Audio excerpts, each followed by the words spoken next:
Joining me now, former Trump White House Communications Director Alyssa Griffin, conservative radio host Eric Erickson, and former Democratic South Carolina State Representative Bakari Sellers. Alyssa, should Darlene Graham receive any credit for being honest with voters, at least about having no interest or no foreign policy experience? I mean, she's been open about wanting to focus more on domestic issues. Yeah, it's a tough question, I guess, to wing. Listen, I was supportive of the idea of her being appointed in sort of a caretaker role. There's a lot of history for that. Spouses, widowed spouses of members of the House and the Senate in the past, children have gone on to serve. And for her to serve out his term makes perfect sense to me. But I think the thinness of her resume is starting to show when you're thinking about a 6-year term in the United States Senate, when, of course, issues like Taiwan, issues of national security matters and foreign affairs are part of the job description. That said, listen, she benefits from the president's endorsement, high name ID through her brother, and she's neck and neck with Ralph Norman. So she could still pull this off, but I mean, that's going to end up in an ad, and that's going to hurt her down the road. Eric, I mean, to Alyssa's point, how everyone feels about appointing Graham's sister to serve out the remainder of her term, do you think it was a bridge too far for the president to endorse her in the general election?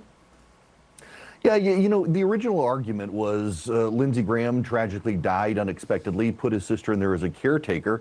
And then the argument became, well, she's qualified to run because she's Lindsey Graham's sister. So certainly some of that knowledge rubbed off on her over time in their conversations. And then for her to not have an answer, I mean, I've got an answer to the question on Taiwan and China, and I'm not a foreign policy expert, but Taiwan good, China bad there. It's not hard if you're Lindsey Graham's sister to know that was his position. So I was a little bit flummoxed. I feel bad for her being forced into this position due to the tragic death of her brother, but then she chose to do it. So kudos for her honesty. And also, the history of primaries and runoffs is typically the person in second place wins the runoff, and that would be Ralph Norman. Bakari, you know South Carolina well. How do you think that moment on the debate stage is playing with voters in South Carolina? It reinforces a narrative. I mean, the narrative is that she has a thin resume. The narrative is that her only qualification is being related to Lindsey Graham. And so that on that stage during that moment, standing next to Ralph Norman just did not display strength. And I think Eric probably knows this better than most people kind of watching the politics of the South. But Lindsey Graham wasn't a beloved right-wing conservative figure. Right. Every election, he always had some opposition that somehow ended up getting 30, 40% of the vote. He had name ID and he had a unique relationship with Donald Trump. That's first. Second, Donald Trump has lost his last 2 big battles in South Carolina, most recently being when he endorsed Pamela Abbott to be governor. And the second was trying to get redistricting done for an extra seat. He lost both of those battles and was rejected not by Democrats, but by Republicans in the state. And the last thing is Ralph Norman is as conservative can be. I mean, Ralph Norman is going to be Jim DeMint, if y'all remember that name, in Washington, D.C. I mean, that's going to be the type of United States senator he is. People know his resume. And so it's going to be extremely close. But Darlene Graham really does not have the resume to be in the United States Senate. Alyssa, with the president's tour of the renovations going on in the driveway and the helipad today, did you think that made sense? I mean, I heard Maggie Haberman, who's talked about, I think it was on Ezra Klein's podcast, that how much the president's headspace is taken up with focusing on things like the renovations. Were you surprised that he spent 32 minutes doing that today? I'm not surprised because we do have the reporting of just how much time he has spent on these renovations and these upgrades.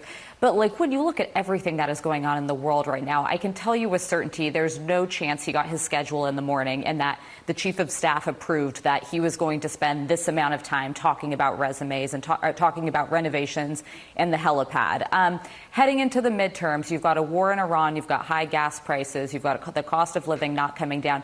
This is exactly what Republicans don't want him focusing on. It makes him look out of touch. It makes him look detached from the reality of struggling Americans. And I'm certain that staff around him is trying to get him focused right now. And sometimes I know from firsthand experience with Donald Trump, he is going to talk about what he wants to talk about, no matter how hard you try to redirect him. Eric, do you think the president's efforts to leave his mark on Washington is distracting for other issues? God almighty, I just wish he would keep doing it and stay off social media and stay out of the cameras. I would rather him focus on the renovations than, I mean, we're at $40 trillion in national debt, and every time he touches it, it gets worse. So just let him focus on the renovations. He's surrounded by some smart people who can deal with these other issues. Stay off social media. But for the love of God, Mr. President, if you're listening, stop letting people barf gold leaf all over the White House. It looks gaudy at this point. I don't get the obsession with it, but he's 80 and wants to leave his mark, and at this point I'd rather him do that than be on True Social ranting about things that distract the country and drive down the stock market. Well, Eric, if you read Regime Change, I think there's a scene where it's actually the president who's putting on some of that gold leaf in the Oval yeah, Office. that is I think true. there was Yes. Please stop. It's starting to look don't like a blame it on other courthouse. people. Yeah. But Bakari, as a Democrat, what do you make of the way the president's choosing to spend his time on the morning after primary elections? I think today was the best day for this White House in a very long period of time. The president just needs to keep staying on message, keep going out there touting the gold leaf, watching his hair just flow in the wind. He looked great today. I would hope that he does this every day for at least 30 minutes between now and Election Day. I think that that's where the American public is focused on unicorns and bridges and those type of things that he wants to implement at the White House. So bravo, Mr. President, bravo. Alyssa, the president did attempt to distance himself from Congressman Corey Mills this morning, only after Mills lost the primary. The president endorsed him in February, didn't rescind his support, despite Mills facing some pretty serious allegations of assault, campaign finance violations, which obviously Mills denies. Does it surprise you that he stuck with that? Well, listen, the president has nearly his most losing record this primary, or this midterm season alone. So he's already 10 of his candidates that he's endorsed have ended up losing. That is more than he lost in 2018, 2020, and 24 combined. The only time that he was, had a worse endorsement record was in 2022. And it's pretty significant. He's not reading the room. He's not in touch with where the voters are and what they're looking for.